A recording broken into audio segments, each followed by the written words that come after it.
The general membership meeting for the Guam Chamber of Commerce dated March 25th is now called to order.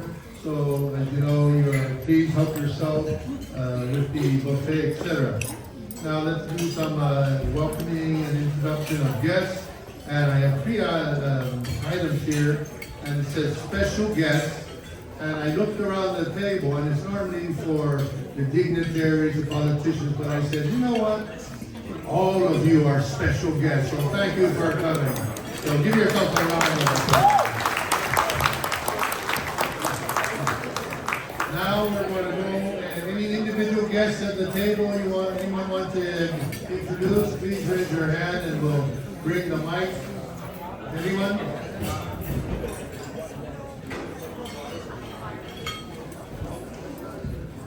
No one? So here's one. Today, members and guests, I'd like to introduce the future president of our company.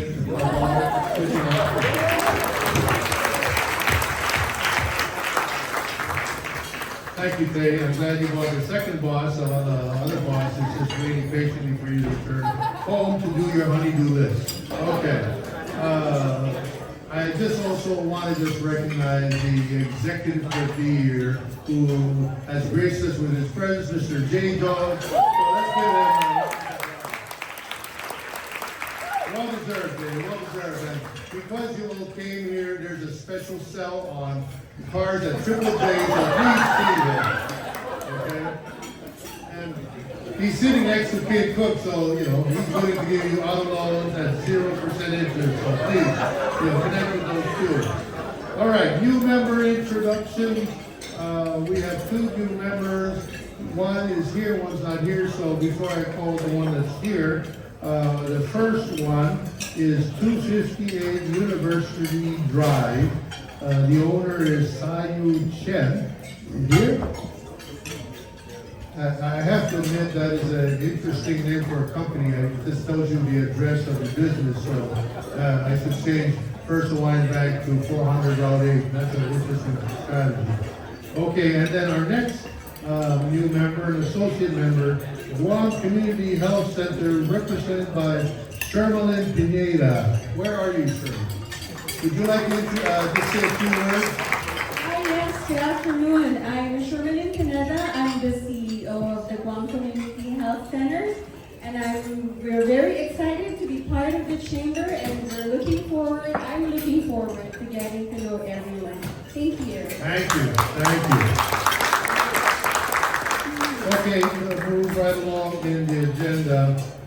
We want to call up, just get an update on the Guam Young Professionals. I'm not too sure if Michaela is here. Is Michaela here? She's the GYP Professional of the Year. And is she here? She's on her way. So now we have to lower our standards and call up the chairman, Marcus Carpenter. Marcus, where are you, Marcus? Thank you, Mr. Chair. Yes, I definitely lowering standards. I will stand in and do the best I can. So Michaela has asked me to make a couple of announcements. Since last meeting, the Guam Young Professionals has elected their officers for 2026. At the request of Chairman Ed, I continue to be the chairperson. Michaela Pemilina Ngogui was elected as vice chair, and Ryan Villanueva from Docomo Pacific was elected as secretary, and Maylene Daga from the First Hawaiian Bank was elected as treasurer. So if you see them around, please congratulate them. And then we also have some new 2026 steering committee members, which will be shared later on at other events. GYP also has a mixer tomorrow at Bank Pacific in Agania, and we'd like to invite everybody to join us there, mingle with the young professionals, and get to meet some of them. They're very excited to meet, and they're very interested in connecting with the members as well. in April, tentatively April 14th or 15th. I'm not sure, news will be coming out, but there's going to be a general membership meeting for the Guam Young Professionals.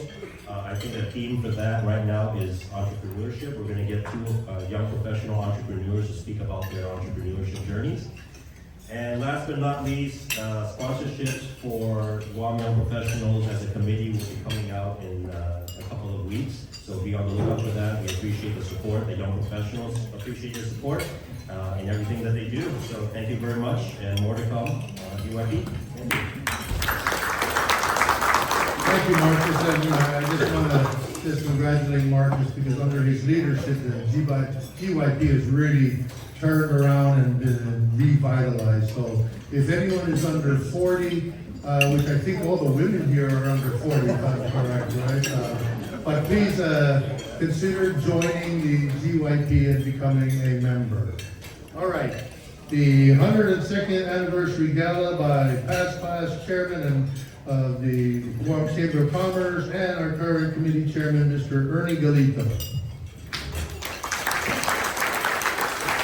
Thank you, Mr. Chairman. I think also the GYP, for the men under 40, that's the waist size. So everybody knows this is our 102nd anniversary for the gala that we'll celebrate on May 2nd at the Dusatani Hotel Resort. And so I've got a presentation that I'll have to show you, and I'm pleased to show you. I had to make a change this morning.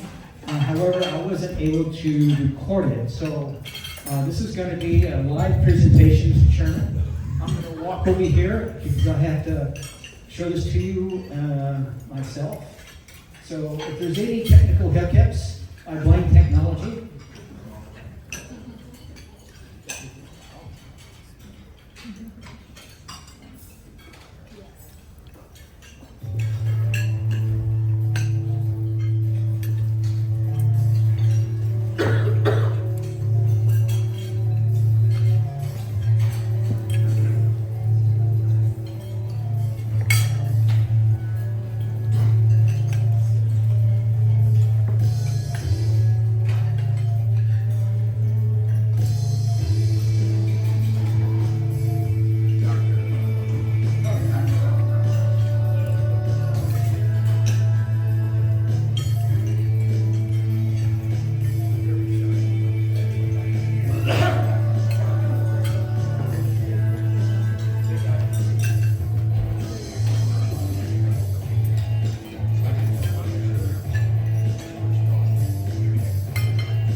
Thank you, everybody.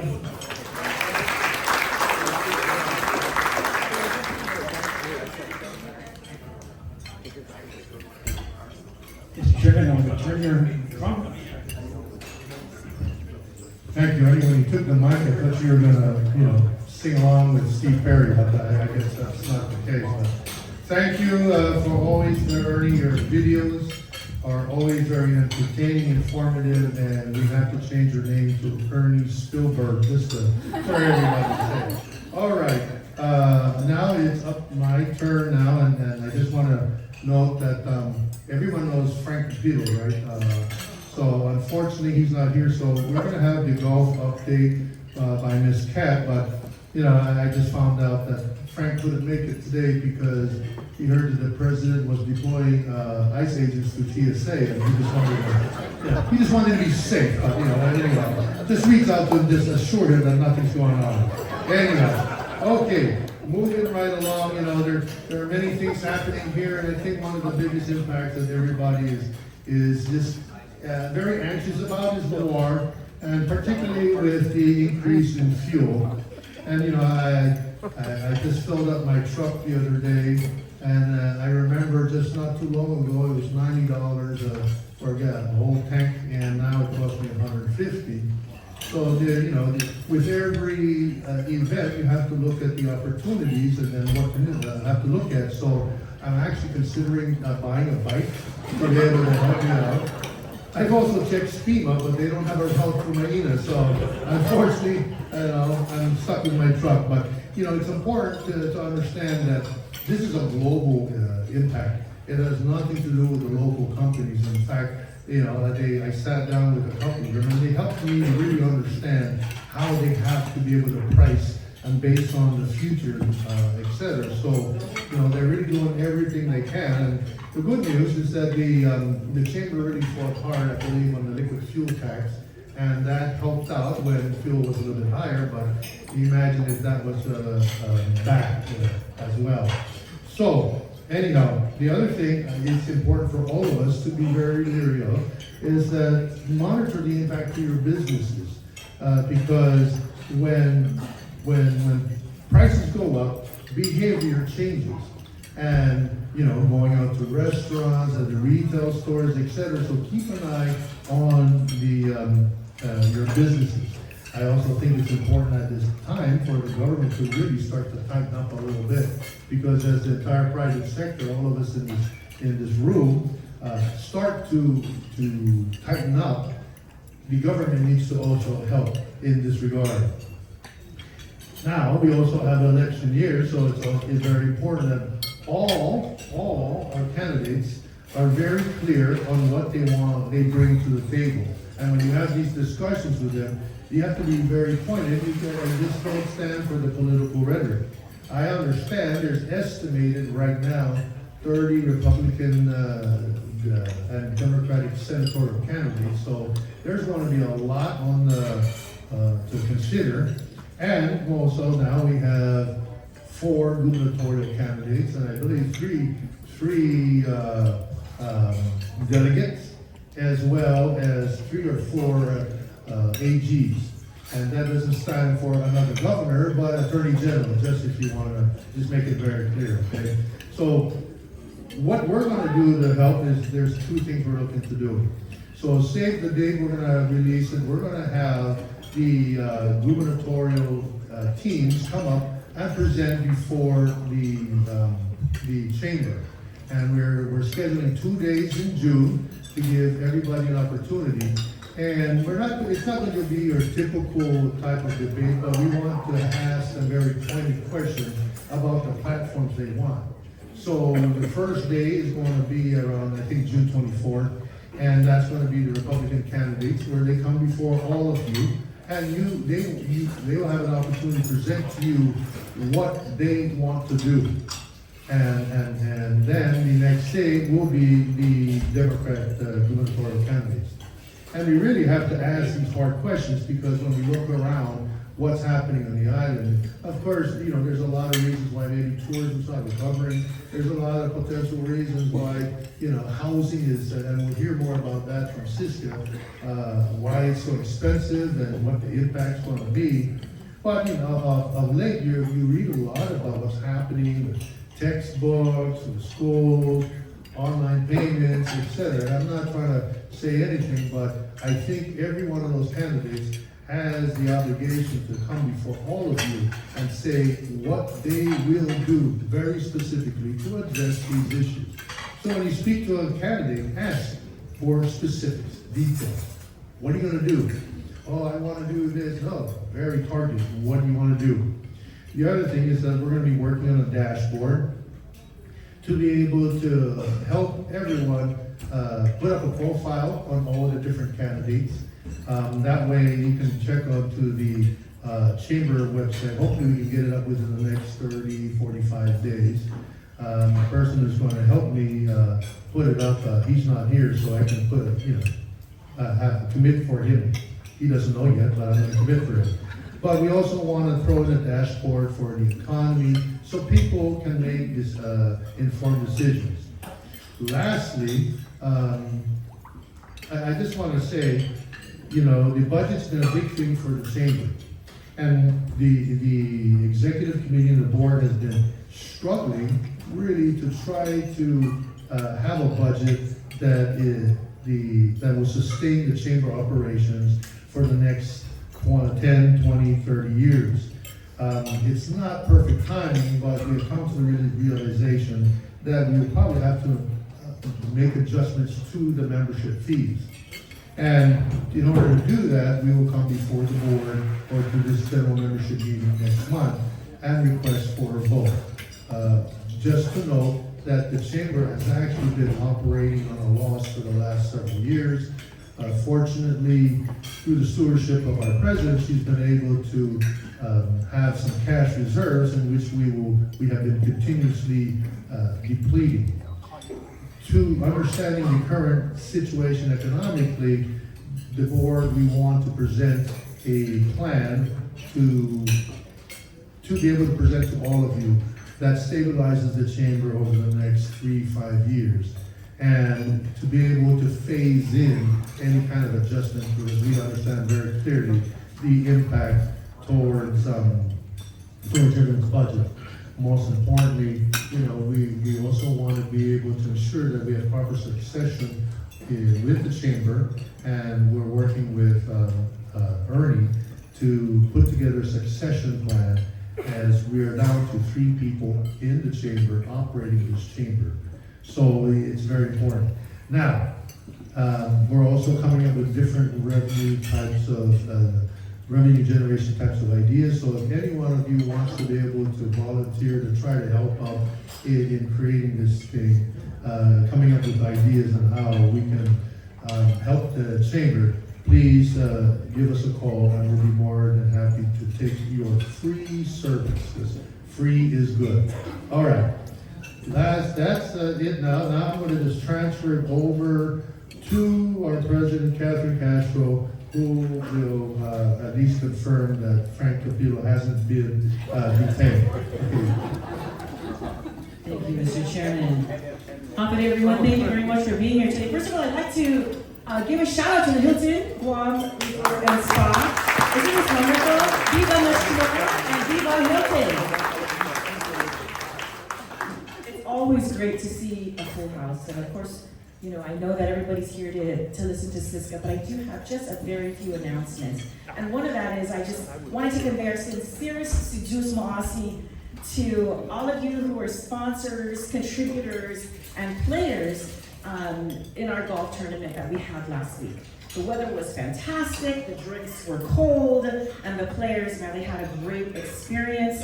And they all finished in record time to enjoy the tailgate party. So what could be more better than that? So thank you so much to everybody who contributed to our golf tournaments. And just very quickly, for all of our Armed Forces Committee members out there, be on the lookout for the next conversations event that we're having with Surf Meadow, who is with the Missile Defense Agency. And if you are not a member of the Armed Forces Committee, why not?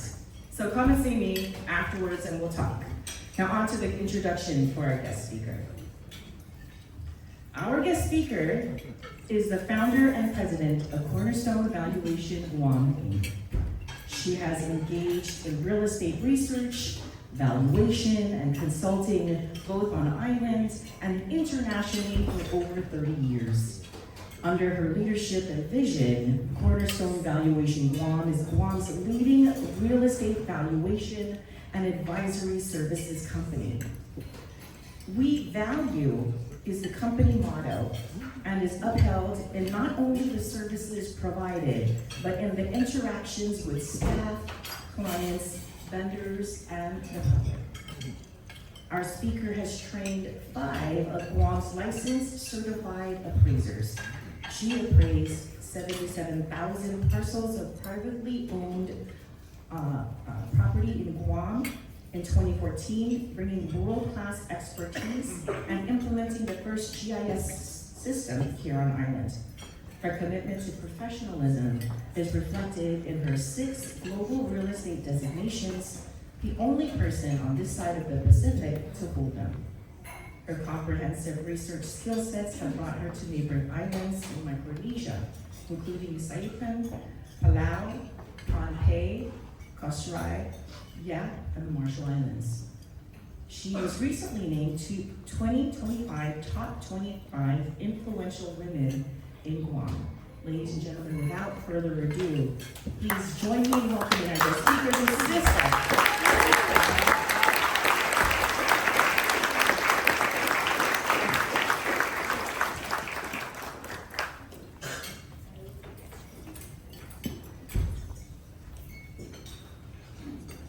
Thank you, Kat. I didn't know the second time around Chairman Ed is getting funnier and funnier. And a lot of his jokes went over your head, and it was so funny. So anyway, thank you so much for having me here. I would like to first introduce my team, the Cornerstone Valuation Guam team. We have the most beautiful commercial real estate appraiser on this island, Kimberly Kono. She's been with me for 10 years. And then we have Jess, we have Ernie, Ike is on the slide, and then we have Sean, and then we have Enzo, and I also bring my good friend Vince and Robert in our table. So, and PJ again from DOA. So thank you for having us here. When I came into the room, several people told me, you know what I gave up to be in this luncheon, Siska? So like Dan, Tyinko, and Bill, they gave up golf, and Marcus gave up golf because he wants to earn money. But they said, oh, I gave up golf. And then Jack and Jay told me that this is the only chamber meeting that they would attend because they're Siska. So, but you know what? Well, you know what I skipped to get here? And I know Crystal, Paco, San Agustin will relate with me, and Isan. I skipped leg day to prepare for this. I skipped leg day this morning. That's how, for those of you you know, you'll know. Tito knows, right, Tito? But anyway, before I start our conversation today, I know I asked President Catherine, Kat, I think I get carried away and I may need 40 minutes to share what I'm about to share. So, but before we start, what you all don't know is this month, March 10th, I turned 55. It's my birthday. So what you guys don't know, this is actually a surprise birthday party for me. So surprise! Thank you. Next slide, please. So today I'm going to talk about, we're in a small island. We need to know how the global real estate market is, and I'm a member of Urban Land Institute, and I'd like to share some emerging trends Not much, because we want to get to the affordable housing later. But I'm going to share some of the emerging trends in 2026 for the global real estate market. And then, of course, I'll do some update from Cornerstone Coalition Guam database. We'll do some update of the 2026 real estate market. I'll talk a little bit about Public Law 37117, the property tax deferment, just so we're all aware what that's all about. And then I'm going to talk about the affordable housing, the national market, and the Guam market. So let's go into the global real estate market, emerging trends. So the emerging trends, this report is published by Urban Land Institute, and they basically did research in three geographical areas: North America, Europe, and Asia Pacific. And these are the sectors to watch as far as real estate investment. The first, I'm not going to go through everything, but I'm going to touch two sectors that are, also developing in Guam. So the first one is data centers. We have 3 data centers right now, 4 data centers right now. You can ask them, I think, where they are. He'll know. And data centers is, because of the growth of AI, data centers are the fastest growing real estate sector. Up to 2028, it is projected the spending, the development in data center is going to reach about $3 trillion on data centers. Of course, the risk associated with data centers are, the energy demand of it, water and power. And I was in Toronto about 10 days ago, and they have a nuclear power plant to support the data center. The other risk associated with data center is, there could be an AI bubble. And the technology is rapidly moving, and it could get obsolete quickly. So those are the concerns on data center. And I know there's more in the pipeline as far as data centers in Guam, and the challenge obviously is our power cost. The other sector that I want to touch is the storage facilities. As we were driving here with my staff, we saw one new storage facility right across Dondonki. And storage facilities is another asset class that actually in the US, the value, the volume of it is already exceeding the hotel market value. That's how high the growth is on the storage facilities. And it's because, lifestyle is changing and housing size is smaller, so the storage facilities is more in demand. The other new trend in the storage facilities is storage condo. So instead of renting the storage facilities, people buy the storage facilities. So like a condo, but for storage. I was telling my staff on the way here, if I keep something in the box for more than 2 months, then I don't need it. Purge. Next slide. So this is several issues that is affecting the real estate investment. Don't worry about not being able to read it, but because Catherine will email this presentation to you all. But if you see here, in North America, the top 5 issues in real estate investment is the interest rate, it keeps increasing, labor availability, job and income growth, immigration policy, and state and local regulation. Sounds familiar, right? This is all that we have too. And in Asia Pacific, construction costs, the increasing construction costs is the challenge, trade friction and geopolitical tension with the tariff, interest rates again, popping up again, low yields because the construction cost is so high, but contract and market rent is not moving as fast as the construction costs, so the yield is lower for the investor. And then the economic growth of Asia and globally. So guess what? Guam is American soil in Asian water, so we have all of those problems. I'm going to take this opportunity to take a stab at my lender, Bank of Guam, KID. During pandemic or 2021, interest rate is so low, right? So the challenge with this interest rate is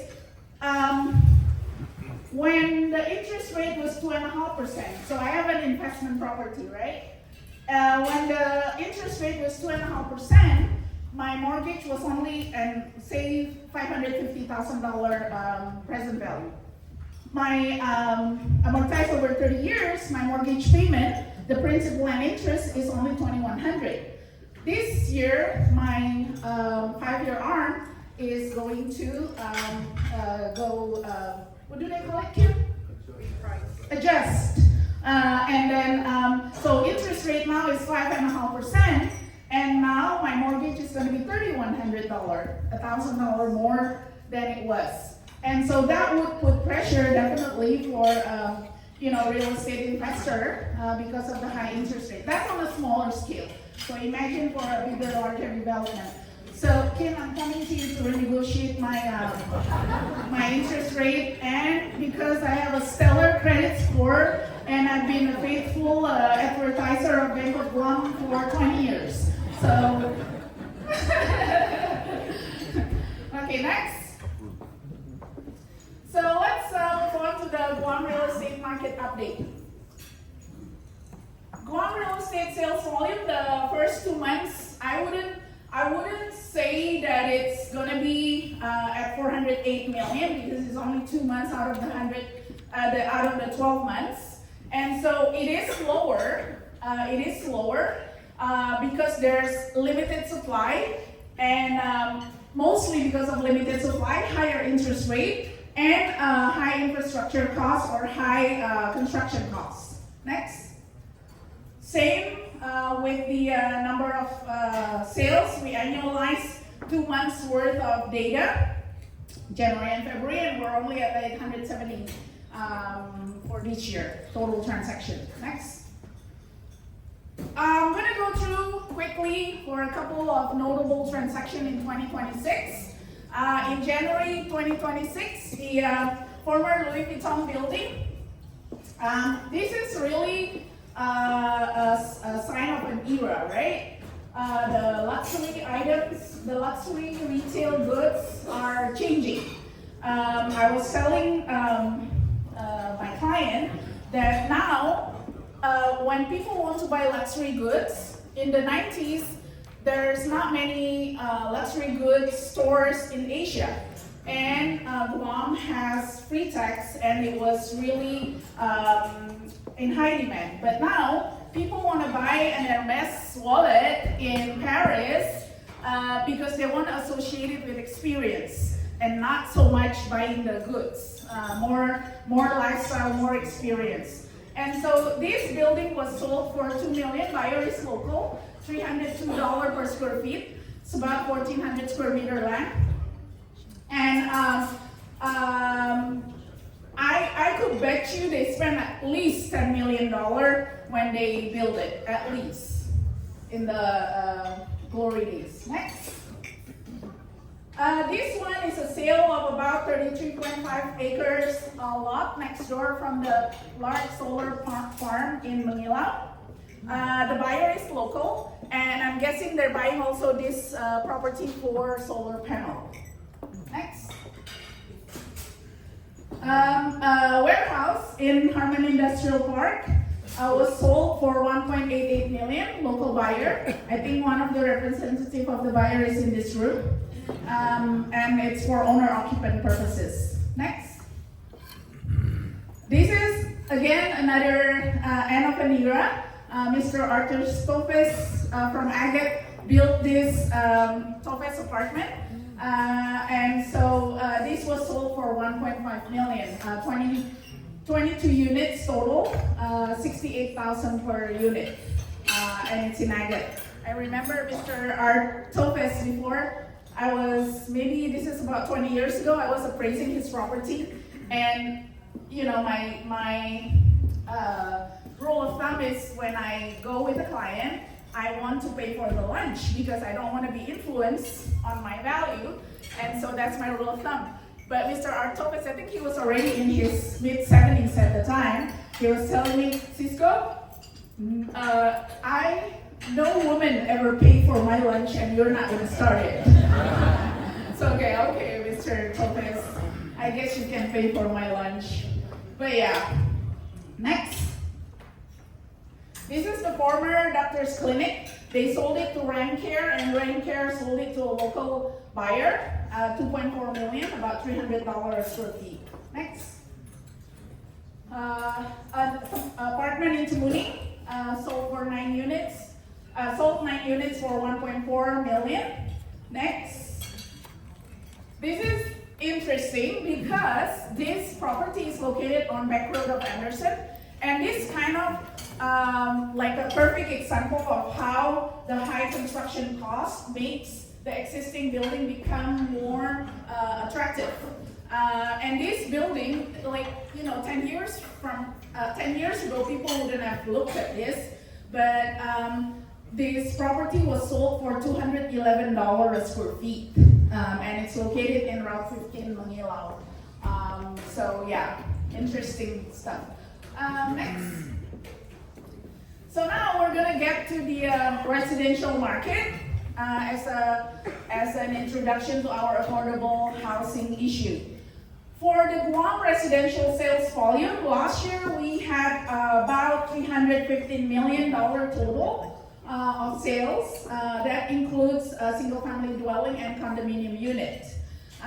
This year, it's only annualized at $277.5 million. Again, it's too early to say that it's going to be there. Usually, summer season is, the season for residential units.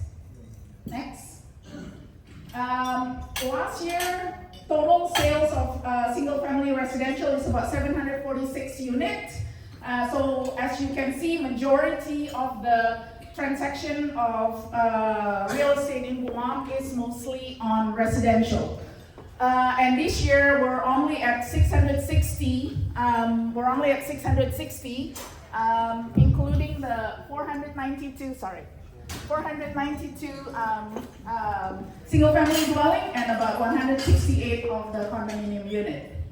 Next, median price, and we're gonna touch this again. We're going to touch this issue again, but today, based on the 2 months of 2026, residential single-family dwelling median price is at $452,400, and the condominium is at $331,000. Pretty high. Next. So I want to touch bases because this is a very big component of our the change that's going to happen in our market. So I just basically summarized the recent RFI from last year on the military family and unaccompanied housing. And then the Department of Navy, they noted that current active duty personnel in fiscal year 2024 is about 17,000. And the projected fiscal year 2033 is about 24,000. So next slide. They need about 1,300 housing unit, including family and unaccompanied housing, by June 2028. You know how time flies. We're already past St. Patrick's Day before we even blink into 2026, right? And then they need another 1,100 by June 2032. So total requirement is 2,400 housing units. Next. So I heard upward of 140 proposal was submitted by the first phase in October 13, 2025. The second proposal, the detailed proposal by invitation only, was supposed to be announced by phase 2 by November 1. But because of the federal government shutdown and all of the other things that happened, supposedly they're going to announce it, the detailed proposal, they're going to announce it by the end of this by the end of this month. Sujin's dad told me about it. From now on, Taylor is going to be known as Sujin's dad, by the way. Because that's what my daughter said. We went to the gym together. My Hope, who is classmate with Sujin, she said the attendant at the gym said, "Oh, are you Hope mom? Because you have the same last name." And so, Mom, you see, you are known as Hope's mom. Okay, girl. Okay, affordable housing issues. So what we did, I really thought about what can we do, what's happening, what can we do, and without reinventing the wheel. Urban Land Institute did a really, really thorough study on this, and I want to share the national level and what we can do locally, right? So why aren't we building enough homes? We know this already. Slow permitting process, increased construction costs, and this is what they summarized on the study, that demand is outpacing supply. We all know the business and population migration to south in the mainland. The demand is faster than builders can respond. And then limited land availability, and also the lock-in effect. So many people in the mainland during the low interest rate time in 2021, they lock in their rate. And when you have an interest rate of 2.5% or 3%, you wouldn't want to trade it. Because if you sell your property, you're gonna have to finance it with like 5%, or Kinset for me it's 4%. You wouldn't wanna trade that, and that's what the lock-in effect means. So that constrained the supply on the available property for sale. Next. So this is the heat map of the migration. So as you can see here, the light blue are the positive migration, and the yellow is negative migration. No surprises there. How is North Carolina doing, Joneses? Thumbs up, according to Jay. So yeah, no surprises there, right? The area that is expensive, high tax, and everyone is migrating to the south. Next. So in the mainland, this is from the Chamber of Commerce study. The home values have nearly doubled in the last decade. So in January of 2016, the home values average home value was about 196, and now it's 357,000. And then the rent also followed the same trend.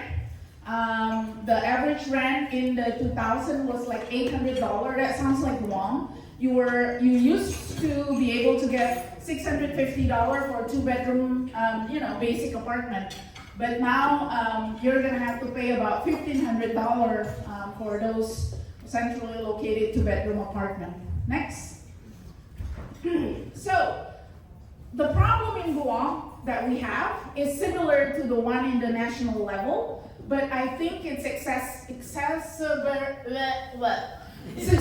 exacerbated, right? By the fact that we're such a small island, and we have that $8.3 billion military buildup plus that is like coming to our island in late 2017, and they want it to get done quickly.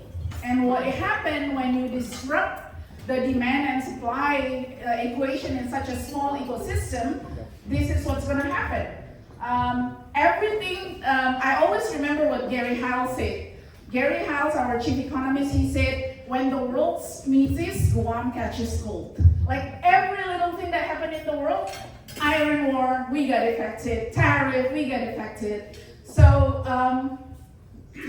and also we don't really have the economies of scale. And so our problem is more dire than it was in the mainland. Next. This is our heat map. So for one of our major clients, we completed we call it civic technology. We combine ArcGIS, me and Vince Munoz, we combine ArcGIS, we built this system, and we combine ArcGIS and valuation methodology, and we're building this for government of Guam.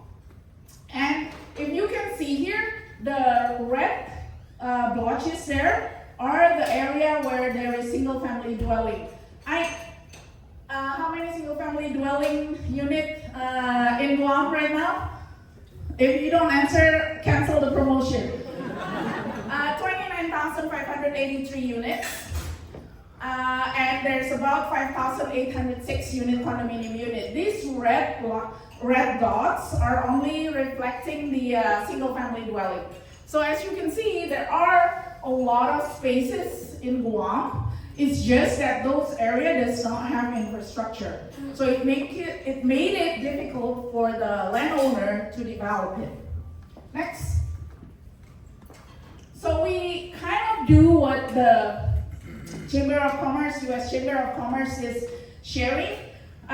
There are, in 2013, the single family dwelling median house price is $200,000.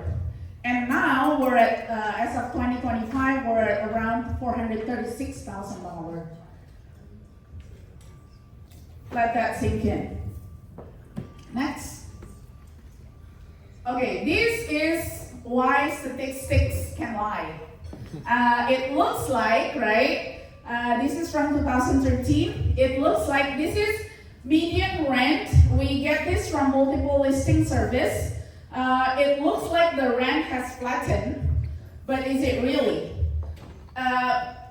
So it's a good thing that you have Siska in this room to explain to you what's going on there. Really, it looks like it plateaued at 2,200, but it's because majority of the property that is listed on MLS are targeted for military tenant. So usually it does not include, the 660 Del Carmen apartments. It does not include the Titano apartments. It doesn't include the 2,000 some Cortec apartments.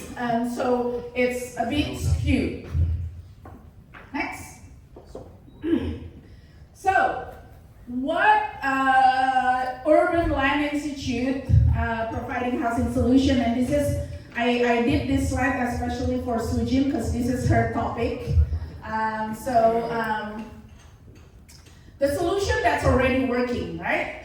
We don't have to reinvent the wheel. We already have solution in other places that's already working. Surprise, surprise, permitting reform. So in Seattle, they were able to cut a large project permit by 9 months by having automation and by having performance benchmark.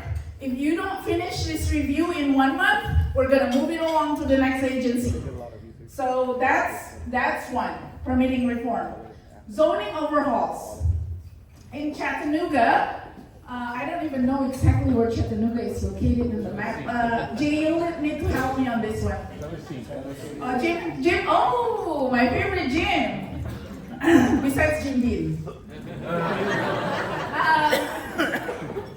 So zoning overhauls.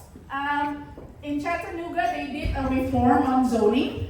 And what they did is they allow, and this is already done really or it's been tried, I don't know where it went, the ADU, and allowing duplexes or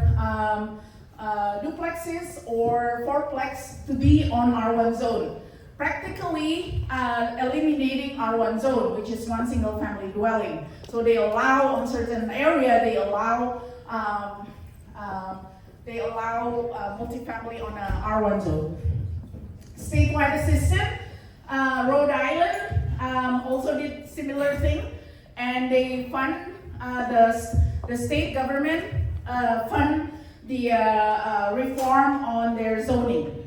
Tax reform. I think Tennessee did this, and Guam actually has already done this. So they have a special taxation public law for low-income housing tax credit, whereas usually, property tax is built on replacement cost new, but for the low-income housing tax credit, they do it based on income, which is restricted rent, right? So the property tax is lower. Compact housing, and this is interesting. Compact housing, thank you. So they have a lot of micro units, and they have what they call SRO, single room occupancy. So I was thinking when I saw this solution, I was thinking, wow, what an excellent idea to repurpose barracks that we have, in abundance right now when all of these military projects are gone. This single room occupancy, SROs, is going to be good because there are a lot of either young people or, retirees, single retirees that could benefit from these SROs. They could live more centrally, that doesn't need transportation, they could walk to the place that they frequented. So compact housing, modular construction is not a new concept, but in Greater Boston, this company Impresa Zones, they have of course they have economies of scale, right? So they have this website, whereas you could just order, it has a choice, how many bedroom do you want, and what type of design do you want, and they would have colonial type, ranch type, farm type, contemporary, whatever you want. They have at least 10 choices on the design, and then as you choose it, and it will just give you the price, and they could build it for you anywhere, anywhere in Greater Boston. So that's one, and then civic technology. So there are a couple of software in the mainland that has successfully solved problems by combining GIS, which is what me and Fins are building for the government right now, where they combine analysis tool, and for example in Los Angeles, this software, Mapcraft, was able to calculate if you apply the ADU, allowing ADU to be allowed in a one family dwelling zone, how many total new units can be built within a year. And they come up with 750,000 units. So they use a geographical information system to kind of calculate that. There's also Symbio, and that program basically enable the automation of permitting system. So if it's just solar panel, they already have drop-down menus, and it's so easy. If your applicant comply with all of this, the building permit can be issued in next day. So those are the solutions that are already working in the mainland. And some of these can totally be applied in Guam. Next, we all know about modular house. Who knows people who lives in a modular house that's still there since 1970s? We have that. So, but I was having conversation with Maria Lian Guerrero from Guam.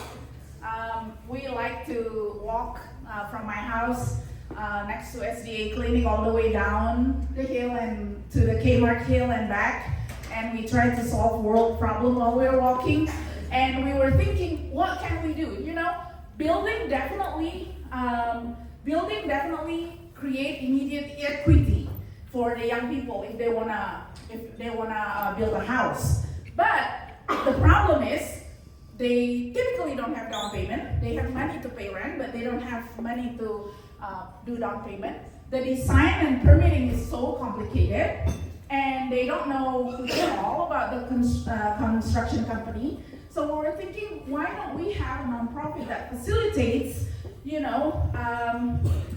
create a package, say it's kind of like what happened in the greater Boston, but you have like just 3 basic floor plan, and it has 2 bedroom, 3 bedroom, 4 bedroom, and it's 600 square feet, 800 square feet, and 1,000 square feet, but it can be expandable. And then create a wait list of new owners, and KIN or Coast 360 or First Hawaiian Bank can create a package financing where the young people can just like do it and then start with 3-5 houses and roll it up. And you said, oh, but that's only 3 houses and that's not going to solve the problem. We got to start somewhere, guys. We have to start somewhere. Action creates clarity, always. So sometimes you just have to do something. Start. Next. Oh, this is my personal message. The problem with, and I met with Dr. Judy Wonpat on a trip to Honolulu. We just happened to be in the same flight. And I think it's really important for public school, high school, to teach financial literacy.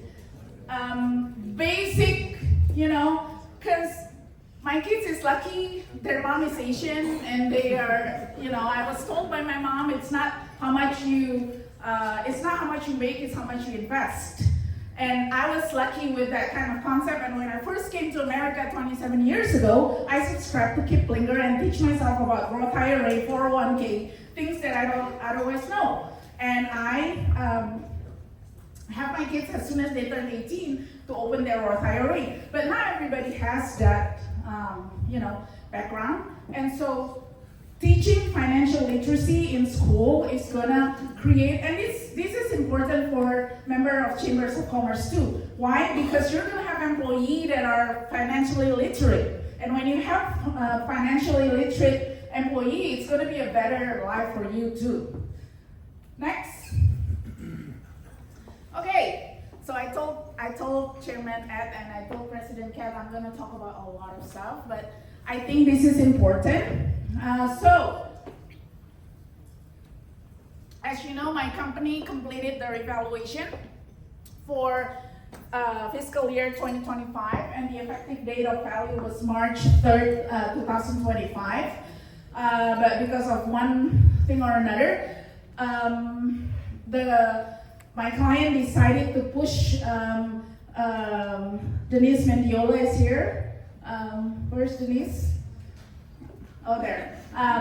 From Department of Revenue and Tax. My client decided to give to give ample time for people to do appeal, because we haven't done this in 11 years. The last time we did it, single family dwelling house was, median price was around $200,000.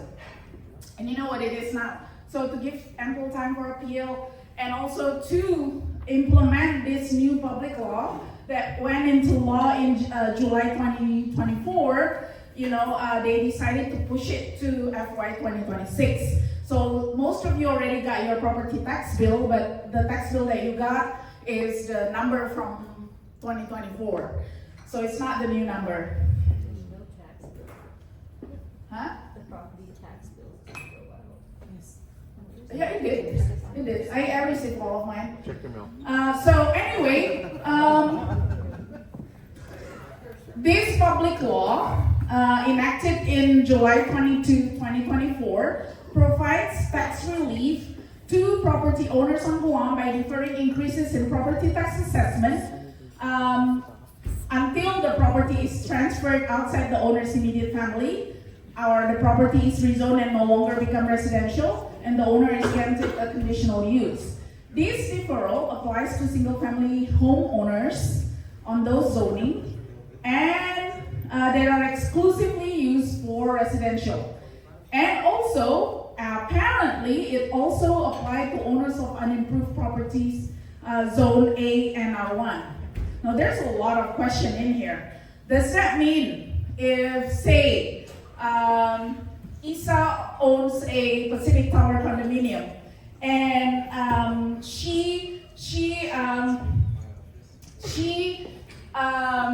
it's a residential, but it's not a single family dwelling. Does she get this deferral?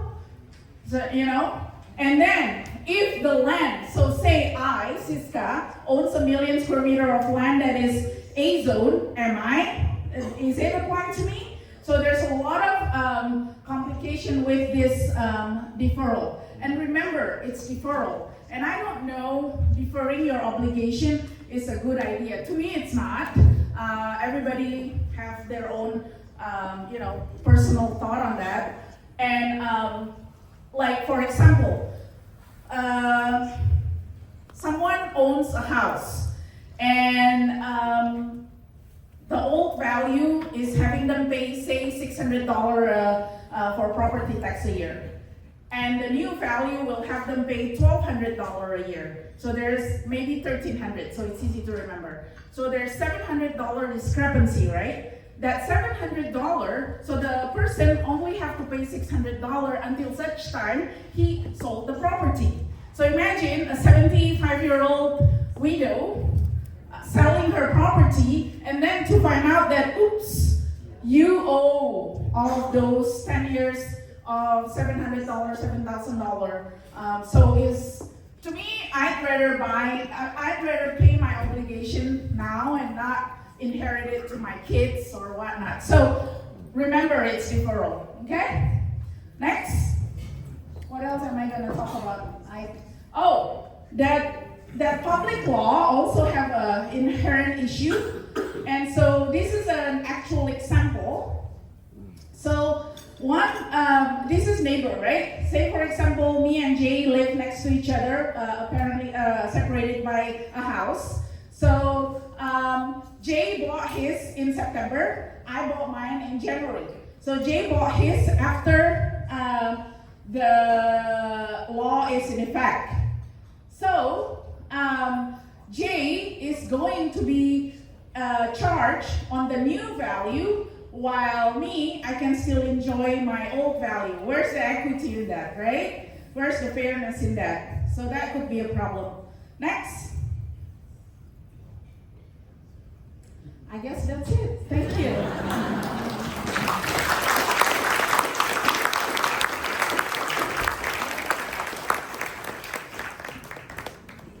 Thank you, Siska. That was a lot of information. I just have two things I just wanted to know. Is first, it was very interesting about the self-storage, and I noticed a lot of the home designs of late have been very designed by almost like stateside standards, where they have 2 carport garage. Those carport garages are tomorrow self-storage. I just wanted to let you know that. The other thing, and I really want to thank you for stabbing King Cook and not me. If anybody have any questions for Siska?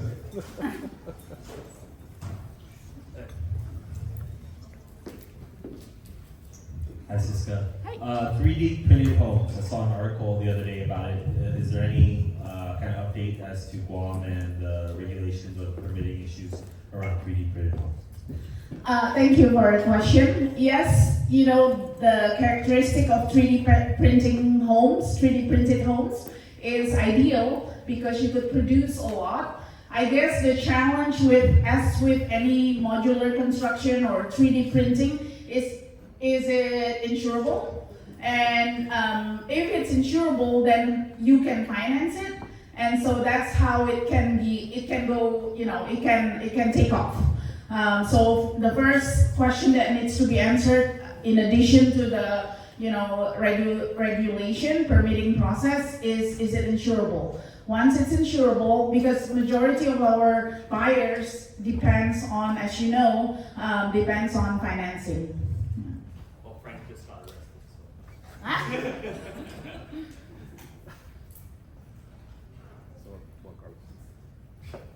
Did you hear what Aaron said? Frank is being detained at this point in time. Any other questions?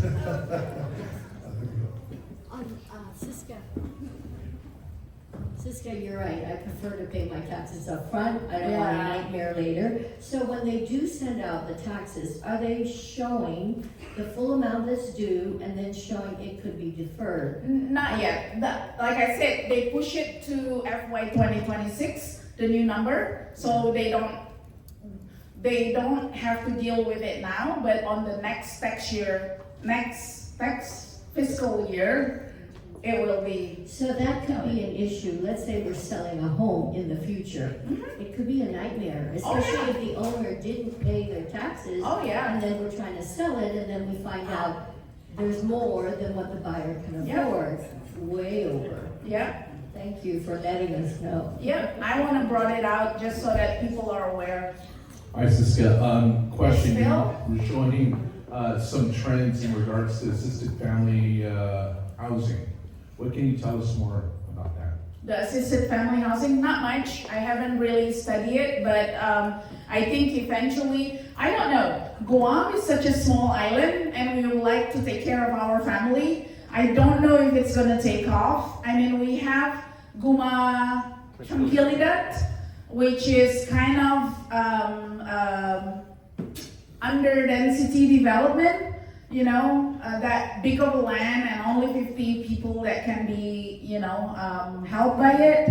In Singapore, they are very high density, obviously, and they put the senior assisted housing in train station, above the train station. Because guess what is on train station? Hair salon, nail salon, a grocery, and the senior can like mingle in the food court and have some kind of, because there is study from Harvard that see about longevity and happiness. And if you have relationship, if you have community that support you, like what I have in this room, these are all of my favorite people celebrating my surprise birthday party. Who could get old with that?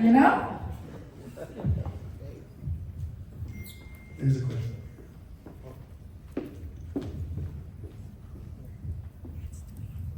Hi. My understanding is that the Jones Act is suspended for 60 days. Will Guam see any kind of meaningful impact from that? No. No. Phil? No. No. Like most people said, the situationship is complicated. Just that a lot of attention on residential, but what is commercial real estate look like in terms of the trends and where is it headed? Yes, so, kind of what happened with the notable transactions, Marcus. You could meet me too at my office for $150 an hour. That's why I asked here. Your birthday. I have 5 children that goes to college, Marcus, and they all want to go to the best colleges. Anyway, I'm kidding. Commercial, what happened in that notable transaction is kind of like a window to what happened in the commercial market. We know we're gonna have a 180,000 square feet building in the center of our Pleasure Island. Today is the 25th, right? In 6 days. We're gonna have an empty 180,000 square feet. The airport, concessionary, the retail market is changing. So like closed mall is not doing well even in the mainland. The mall that is doing well is the one that has the grocery, the basic needs. Those are the one that, open air mall is what's happening. And we see that, we read articles about, tenant not being able to pay rent. That is what it is on the retail. On the office, because of the limited supply and the high construction costs, the existing buildings, kind of like that teeny market on a smaller scale, is getting attention. Liz will tell you property, and Anthony can tell you, the king of the commercial, and also Tom Clark, they can tell you that rent is not able to increase that much, but construction cost is so high. And that's why you don't see any new building lately, commercial, because it doesn't pencil out for investment. Most of the commercial building that is built right now are for owner-occupant. Obviously, owner-occupant can take advantage of the depreciation, amortization, interest reduction, and so, yeah. You're welcome. Warehouse is still in demand though. Okay, Warehouse. last two questions. Siska, so, Hey, you're my neighbor. You could just come to my house. I think this is more of trying to spread the awareness of things, right? But Yes. it seems like we've had talks about modular construction, kind of new technology coming in. I know for a fact, I went to engineering school, so I know for a fact that construction is not the only type of construction methodology. Concrete is not, And there's others, right? And Correct. concrete is actually one of the most expensive methods of construction, right? Totally. But then the problem we have here is technically, even though developers are willing to try to take the risk of developing new technology here, the insurance companies are not only insurance, but also on the permitting side, they're not very accepting of new technology. Of course, there has been case samples in the past where certain steel buildings did fail miserably in the past, but the technology has advanced so much. Right? I agree with you. But how do we get? I guess my question is, how do we get insurance companies and government agencies to be more accepting of new technology? No, I agree with you. And I have the same view on a bigger scale. I have the same view about nuclear power plant. We shouldn't be paying, power at this rate. Nuclear power plant, nuclear technology has advanced so much. And, we could do bigger and better things. But going back to your question, I guess it's not just the insurance company and it's not just the permitting, the buyer too, right? The buyer too. We love our concrete houses, right? We get, the preference if there's two houses and same exact model, and if one is this new technology, it would have, some kind of a discount because of the fact that it's not fully concrete. So that's a hard question to answer, but I think, like I said, action provides clarity. You build it, and I know you are doing that. And hopefully, by having it stand on the next typhoon, it will prove to the people that, hey, and if the price difference is significant enough, I think it will get traction. Hi, Siska. Hi, Anthony.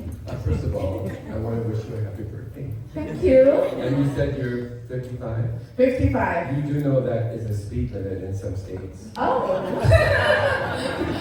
I thought it's 70 on Marine Drive, but oh well. Or it's Ernie's fault because I'm driving his IX. You're always going to go faster than 55, I know you. So I've got a question, and I know everyone in this room, I don't know, like 300 people or so, is wondering the same thing, and I know we've all asked you this question, and you're very, very good, and you don't answer it, because you can't, regarding the property taxes. So we're all wondering, how much is it going to go up? Is it going to double? Is it going to be this or that? And I know you can't really answer it yet, because it hasn't been released. Yeah, it hasn't been approved by the Board of Equalization, but I gave you the indication of median price to whatnot, so it's not approved by the Board of Equalization, so I can't, I can't share that yet, but that the indication is there. And it's also property specific, location specific. Some area increase more, some area have gentrification, so it really depends. So would you say that in this particular increase in property tax, because in history we've always seen increases, and unfortunately we're supposed to do it every 3 years, and we just really haven't really kept up with that. And so now we're doing it, the last one was in 2013, Effective date, and now we're 13 years later, 12 years later, we're doing it. Since the last time before 2013, it was done in 1996. Before the or something, 93. 2014, 2013, it was 96. 96. Yeah. So the increase between 96 and 2013 was what, maybe 20%, 10%, 15%? I think it's more than that. But I think it's but more it than wasn't that. it wasn't as big of a Yeah, shock as this yeah. is going to be, right? Maybe. Depends. Okay. Depends. It really depends. And you know, with land, like big, large land that doesn't have infrastructure, we see a lot of it stays the same. Yeah, because the construction cost is expensive. But some, you know, especially because of the high construction costs. Yeah. So in some states, and I'm involved in a couple of these states, in some states right now, like especially Florida, Texas, there's like a taxpayer revolt, and they want property taxes to be eliminated because they just kept rising and rising and rising. My sister lives in North Houston, and her How much is she paying for tax? $7,000 a year. Ooh. Her home is $350,000. Ooh, $350,000 in Guam, you would probably pay about, you know, $1,000 to $1,200. Yeah. So, but of course, you go there and the roads and schools and everything they spend the money where they're supposed to. But obviously, the people are still like, they're struggling because this $7,000 a year tax payment comes out of something else. Yeah. Now, of course, their power is nuclear, so they're paying $65 a month in power bill when we're paying $700, right? So there's some differences. Does she have ADU in his backyard? No, she doesn't. She can't. I'm moving in. She can't. She's not allowed. They measure her grass. So Oh, my God. anyways, I'm just wondering. I mean, obviously, when these tax bills do come out, obviously people are going to want to challenge them because some of them are probably going to be really, really high. Before you challenge it, look at the value and think, will I sell it to Anthony for that price? Yes. And the other thing is, if you own a commercial building in here that is worth more than $1 million, Yes. your taxes automatically double. Yes. I'm Yeah. sure if anybody knows Double that. tax maybe you on all know that. improvements, yes. But that's something that we should probably, I hopefully agree the with you. chamber will try to work on that. Yep, At I this agree time with around. you. Yeah. So, anyways, thank you so much. You're And happy welcome. birthday. Thank you. Okay, before we end the meeting, we're a little bit over, I just want to recognize one dignitary, our mayor from Chalapago, Wayne Sanchez, because, you know, he's the mayor. Thank you, Mayor, thank you for coming. Two last points, it's interesting about the law, the public law you mentioned about, that's in place, because I don't think they incorporated the thought of bank financing if in the event that we have to liquidate the property and there's deferred payments, the banks are going to be a little bit hesitant to try to finance it without establishing any kind of reserve. And lastly, before calling this meeting to order, thank you for stabbing King Cook and not me. Thank you very much. The meeting is now called to order. Thank you, everyone.